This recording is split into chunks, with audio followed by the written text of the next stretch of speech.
What's going on, people? Welcome back to my sports corner. It's been a little minute, but summer's over. The fall season is upon us, and football's back. So before I get into it, make sure you like, subscribe to the YouTube channel, Gen Music 856. Go over there, click the notification bell so you know every time I'm dropping a video. We're going to turn it up for football season. Also, we have the Crawford and Canelo fight coming up on September 13th, so I'll be giving my prediction and breakdown for that as well. But without further ado, let's go ahead and get into week one. This is Dallas week in Philadelphia. You know what time it is. Nothing more needs to be said about that. You see the gear. And we are coming back as humble defending champions. And honestly, let's not even do that, because going into this game, Nick Sirianni already said that the players are not going to be present for the banner ceremony. When they said that it's a new year, they're turning over a new leaf, going into a new season, they meant it. We're not out here celebrating the banner ceremony. We're not out here resting on our laurels. It's time to get back to work, because the Super Bowl trophy is a cruel mistress. Just because you won last year has nothing to do with 2025. But going into this game, let's go ahead and talk about it. Week one, Philadelphia, 8:20. Prime time season opener tomorrow night. I'm going to be out there tailgating. And listen, we're favored going into this game. Eagles are favored by 8.5 points. The over-under for this game is 47.5 points. So Vegas is betting that this game is going to be somewhere around 28-20 in the Eagles' favor. I think that spread makes sense. I think a 7.5 spread would make a little more sense, because this is a division game, and even though the Cowboys suck, especially since they traded Micah Parsons like idiots, they still understand the Eagles. They play them twice a year, so it's typically going to be a closer game than it normally would be with a team at this skill level. But let's go ahead and do the breakdowns. The Eagles offense versus the Dallas defense. So, like I said before, you trade Micah Parsons for 2 first-round picks and a bag of peanuts. I don't know what Jerry Jones was thinking, but who cares? Because it's obviously going to work out for us and any other team that hates the Cowboys, because you traded away your best pass rusher and probably the best player on your football team and a team leader, and got nothing in return. And with Jerry Jones' track record, I don't know if he's going to put those draft picks to good use or squander them. We will see. But you look at this Eagles offense, obviously you bring back pretty much everybody for the most part. You have Jalen Hurts as your starting quarterback. Saquon officially branded as the #1 player in the NFL, as per the NFL Top 100 list that came out this year. Then his backup, Will Shipley. Will Shipley beat out A.J. Dillon for the #2 spot. So that tells you exactly how confident they are in Shipley and what he was able to accomplish in that first year. I was very high on Will Shipley coming out of Clemson last year. He showed me a lot of things last preseason. Obviously had some moments, including that big run near the end of the NFC Championship game against the Commanders, where we ripped their heart out after absolutely decapitating them. And then, he showed a lot of promise in the preseason. So it's going to be good to see him getting that shot for the backup role behind Saquon Barkley, to give him a rest when he needs to come off the field. Take some of the pressure off of him, because Saquon had 420 plus touches last year. That's a lot. You're going to need to ease that workload off of him this year. So that'll be good. And then at the wide receiver spot, you have A.J. Brown. You have Smitty, who's going to be healthy for this game. He's not on the injury report, which is a great sign. And then, obviously, you have Jahan Dotson in the slot. We'll see what he's going to do there. And then you have Dallas Goedert. They, I believe, restructured his contract, so he's here back in the fold. And then that offensive line, back intact. Obviously, you have Mailata at left tackle. Landon Dickerson is a full participant at practice, so he's a full go after the meniscus surgery he had earlier in August. So That's a great look on that. Then you have Jurgens at center. And then at right guard, I haven't kept up closely on that position, but we'll see how they look at right guard going into this game against Dallas anyways. And then right tackle, obviously, the Iron Man, Lane Johnson, who good luck getting past him without Micah Parsons.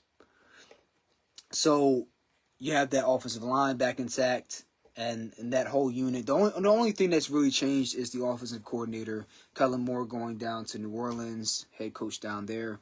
But Jalen Hurts has had a different offensive coordinator damn near every year he's been in the league.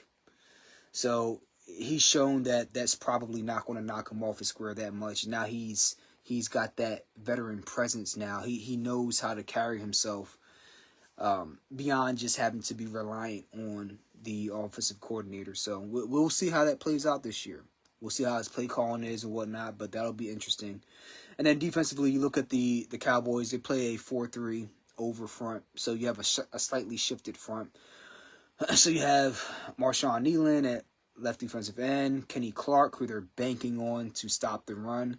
I don't know how well that's going to work for them against this offensive line or against other teams this year, but we will see. That's their nose tackle.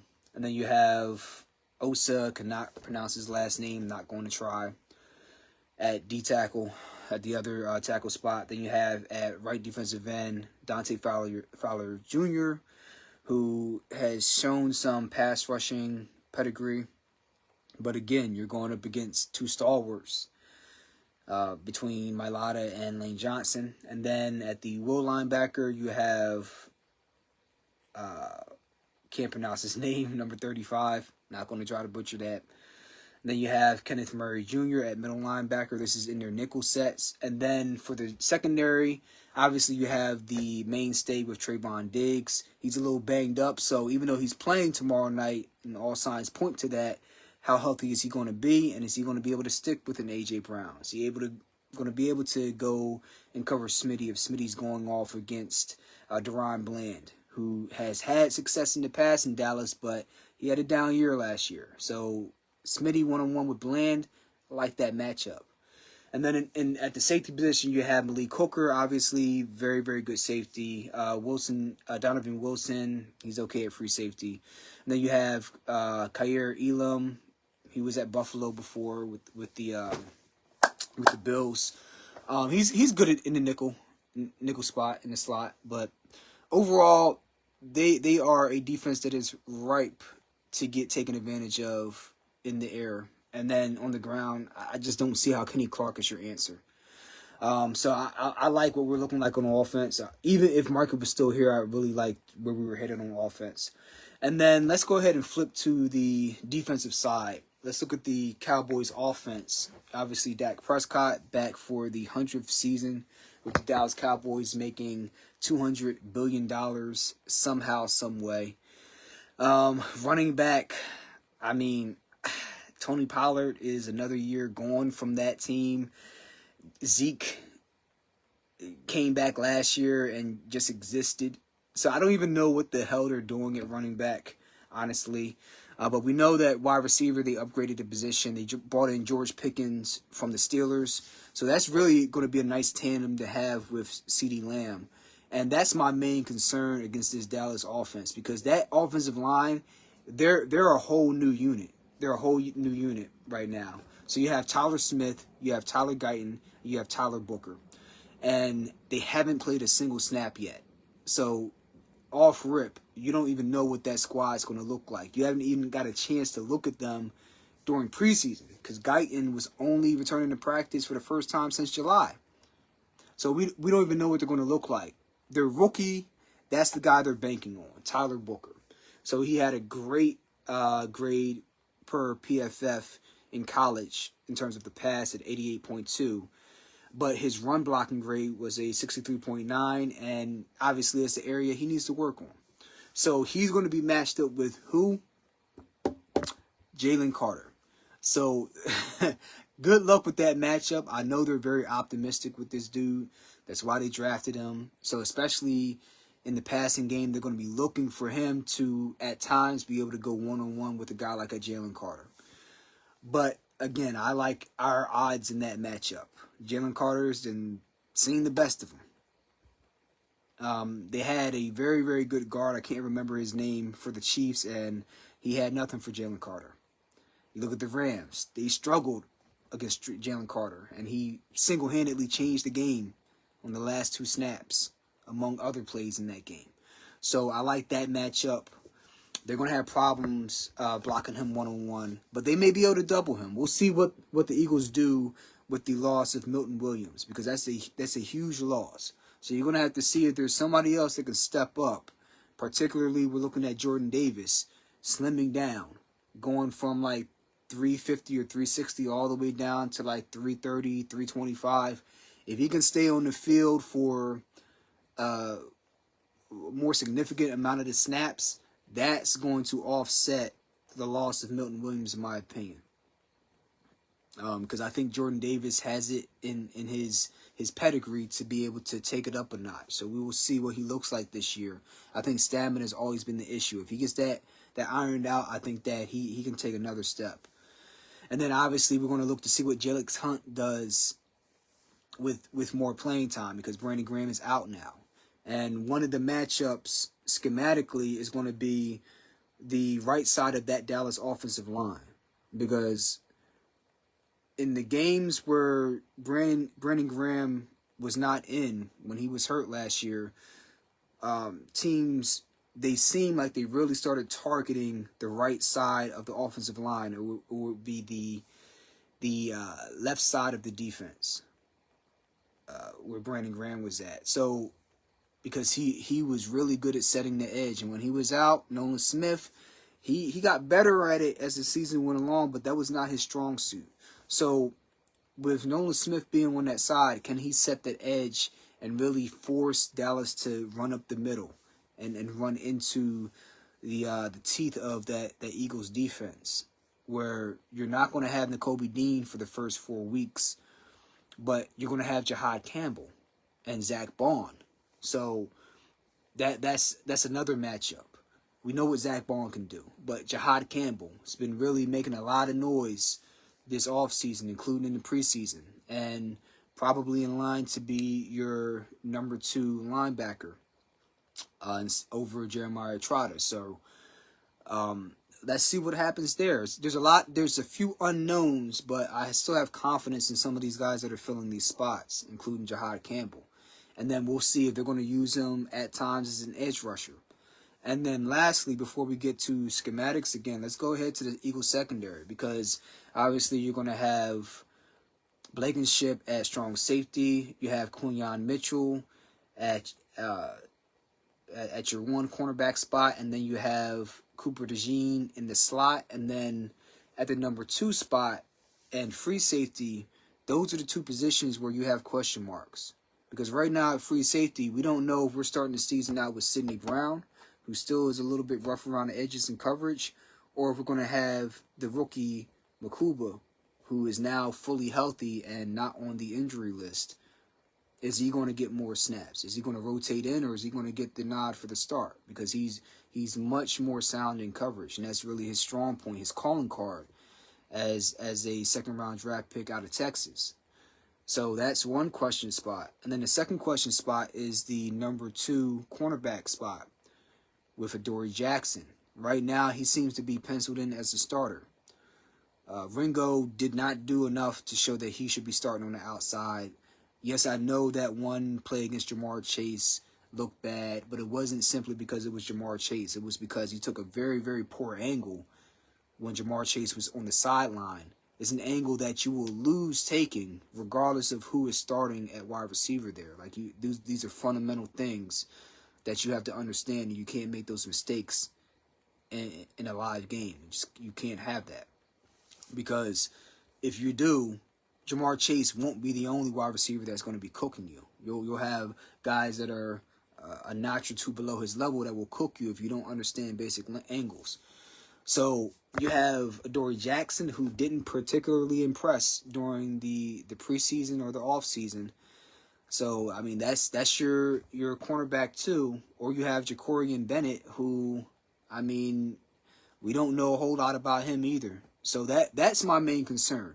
Who is going to cover George Pickens? Because we don't know if Quinyon Mitchell is going to be shadowing CeeDee Lamb. Is he going to just stay on his side of the field?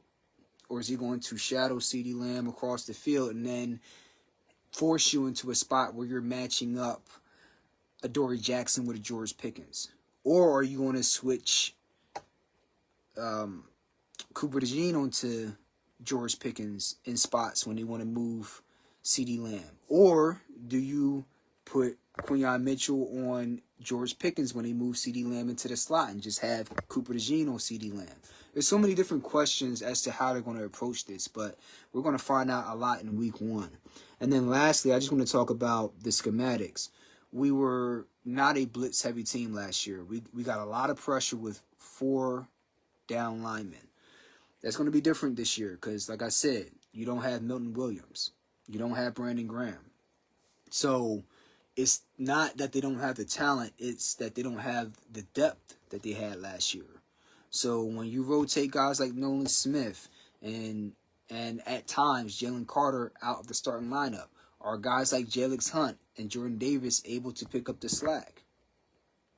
That's going to be the question.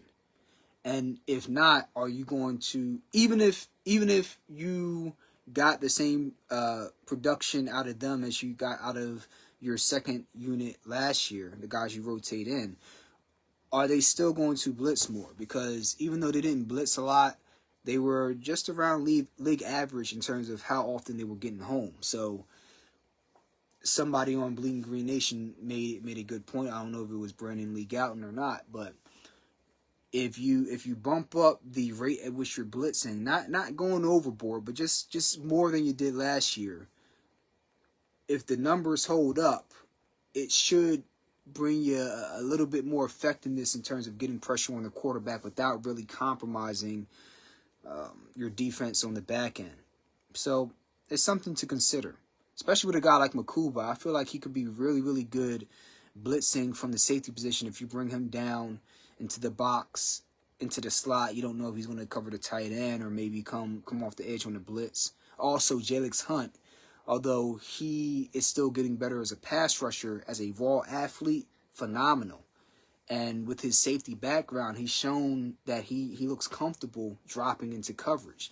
So maybe you use him as a decoy. You don't know if you're bringing pressure with him or whether he's dropping into coverage to try to create an illusion, smoke and mirrors at times, to be able to create different ways of bringing pressure, even if you're not blitzing. So these are some things to think about. But overall, I have the Eagles winning this game at home, setting it off by 7 to 10 points. So I see a 30-20 game. I think the Dallas offense, while both teams are going to be working out the kinks as all NFL teams do in the first week, I think that Dallas, they'll be a little bit stronger in their passing game with a George Pickens, because they got really reliant on the short passing game to the right and the left side of the field outside the hash marks. I don't know if those were screens or quick passes, but between that and hitting the middle of the field on short passes, they seemed reliant on that. They didn't really want to take a lot of shots downfield. And part of that's because they didn't have the same run game they had in the past, so the play action wasn't as effective, I would imagine. But I think that they'll be a little bit sharper this year in the passing game. So I think that they can put up some points, especially with the question mark we have at the second cornerback spot. But I think the Eagles have enough versatility and talent in that secondary, particularly with the versatility of a Cooper DeJean, to be able to offset the lack of talent at the second cornerback spot somewhat. So I think they'll give up some points. They may give up two, maybe 3 touchdowns and a field goal. But I see this being a 30-24, 30-20 game. Let me know what you guys think about that. And then later this weekend, I'll get more into the other games as well. Give my quick breakdown on the other games on the slate. And go ahead and get my thoughts on those. That being said, let me know what your thoughts are. Do you have the Eagles winning? Do you have Dallas winning? You know the right answer, but I'm going to ask you anyway. Leave it in the comments below, and I will be dropping another video unrelated to this soon to talk about the Phillies going down the home stretch, the moves they've made, as well as how they're hitting going down the stretch, and the teams they have left on the schedule as they get ready for this playoff run, as well as the upcoming fights. One being Terrence Crawford and Canelo Alvarez on September 13th, excuse me, as well as the fight between Keith Thurman and Sebastian the Towering Inferno Fundora at 154. If you haven't heard about that fight, go ahead and check out the first press conference and Keith Thurman standing up on a chair to look at Fundora during the face-off. Quite entertaining. With that being said, thanks for tuning in, and I'll talk to you on the next one. Peace.